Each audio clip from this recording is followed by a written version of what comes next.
Salut tout le monde et bienvenue dans cette nouvelle revue de presse. On commence ce tour de l'actualité en France avec le RC Lens qui a créé la surprise hier soir lors du Trophée des Champions. Lens bat le PSG 1-0 et s'offre le Trophée des Champions, placarde notamment la Voix du Nord. Bien lancé titre l'équipe de son côté. Les 100 et or commencent la saison comme ils l'avaient terminée, c'est-à-dire par un trophée, cette fois-ci face au quadruple tenant du titre, le Paris Saint-Germain. Une belle manière de lancer le championnat. La Joie du Nord poursuit le quotidien dans ses pages intérieures après ce succès de prestige. Au terme d'un premier acte équilibré, ce sont les coéquipiers du néo-capitaine et buteur lensois du soir, Florian Thauvin, qui ont su trouver la faille en premier avant de résister.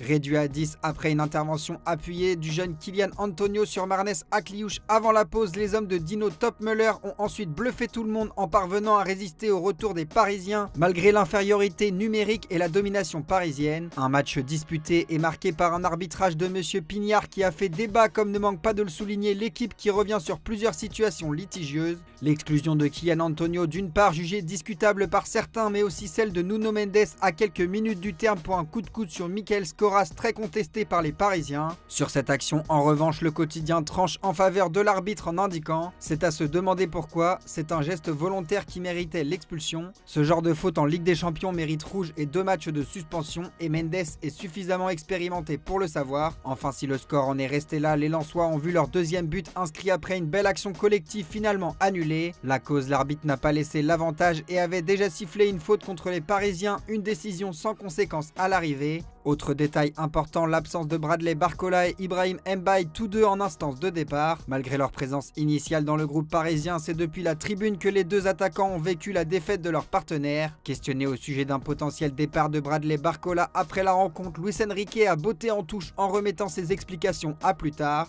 Je ne parlerai du mercato qu'à la fin du mercato, pas avant ni après. Quand le mercato sera terminé, je parlerai de tous les sujets, a simplement répondu le technicien espagnol. Une manière de fermer la porte à toute interprétation concernant les deux attaquants parisiens. Enfin, un mot sur le mercato de l'autre club de la capitale dans l'élite, le Paris FC. Après un recrutement massif, le directeur sportif Marco Nepe a fermé la porte à plusieurs départs importants en déclarant notamment qu'Ebal, Embo et Camara ne partiront pas cet été. Nous avons, eux comme nous, la volonté de continuer à grandir et de passer les prochaines étapes ensemble. Voilà qui devrait ravir les supporters du PFC. Direction l'Espagne à présent et plus précisément la Catalogne où c'est Rodri qui fait la une. Cette fois-ci le Barça semble tenir le bon bout puisqu'un accord total a été trouvé entre les Catalans et Manchester City pour le transfert de l'Espagnol contre 65 millions d'euros et quelques bonus comme l'indique Sport. Même son de cloche pour Mundo Deportivo qui s'exclame: Rodri oui, Cancelo aussi. C'est l'un des tubes de l'été en Espagne et il est sur le point de se concrétiser. Le champion du monde va officiellement devenir un coulé dans les prochaines heures. Un contrat de 4 ans l'attend en Catalogne où il retrouvera notamment 7 autres néo-champions du monde. Une arrivée qui ravit la presse catalane à l'image de Sport qui décrit le milieu de 30 ans comme le leader idéal pour le projet d'Hansi Flick qui avait réclamé ce genre de profil il y a plusieurs semaines.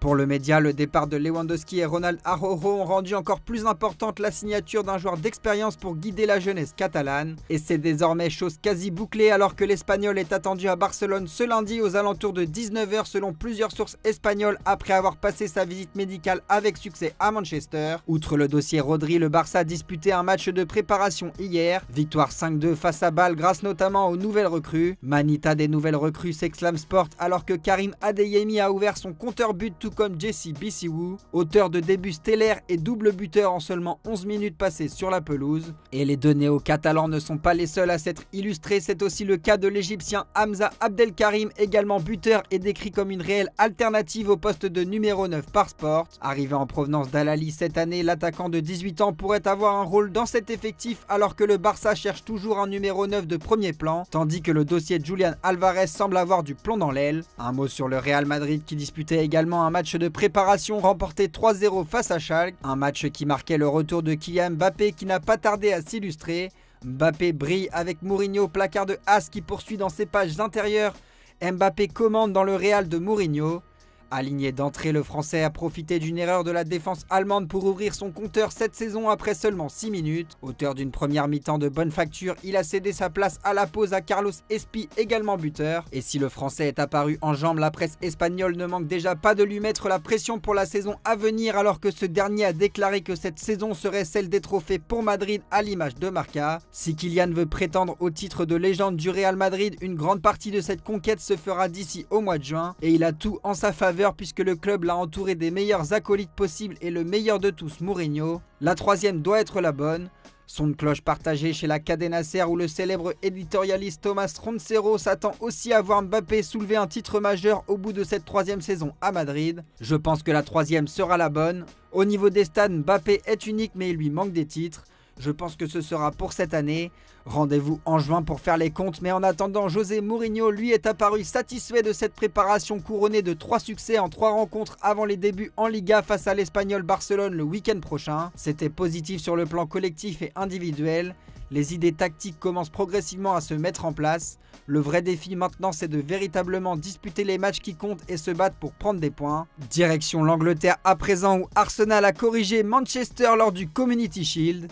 La joie des Gunners, s'exclame le Daily Mail après le 3-0 infligé par les hommes de Mikel Arteta à leur homologue anglais grâce à Calafiori, Havertz et Odegaard. Après cette correction où les Gunners ont dominé les Citizens dans tous les compartiments du jeu, le tabloïd anglais ne manque pas de souligner la différence de niveau et de préparation en indiquant « Arsenal se délecte de sa domination et remet City à la réalité ». Un sentiment partagé par le Daily Star qui décrit le Manchester City d'Enzo Maresca comme l'ombre opposée de celui de Pep Guardiola. Du côté du Manchester Evening News, en revanche, pas de quoi s'inquiéter, mais on préfère mettre en avant la déclaration d'Enzo Maresca qui a indiqué « Plus tôt les recrues nous rejoignent, mieux c'est ». En effet, plusieurs recrues devraient rallier l'Angleterre d'ici le 1er septembre, à commencer par le Lillois Ayoub Boadi pour qui, selon nos informations, les négociations sont entrées dans leur phase finale. Un mot sur Liverpool à présent qui s'est imposé 2-0 en préparation face à Com grâce notamment au premier but de l'ancien Rennais Jérémy Jacquet, auteur d'une très belle première avec les Reds aux côtés de Virgil van Dijk. Pour le Daily Mail, le constat est simple, la défense est gérée et il faut désormais trouver un remplaçant à Mohamed Salah. Ce dernier pourrait être Bradley Barcola, toujours très courtisé par Liverpool.